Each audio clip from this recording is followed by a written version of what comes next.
to show you how to align your energy so you can get more money, okay? To maximize the energy in your home, make sure, number one, you clean your home, okay? Clean it. Because when you have a cluttered, dirty home, it's very hard to have a mind that's not cluttered. Does that make sense? Write this down. When you feel good, you do good.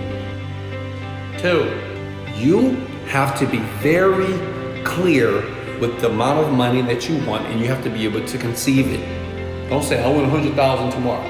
It's not gonna work. Because your brain can't conceive that. If you're making under 5,000 a month, your brain can't conceive $100,000 in 24 hours. Conceive something that you can actually see yourself doing or attracting to your life. Hey, this is Wesley. $1 billion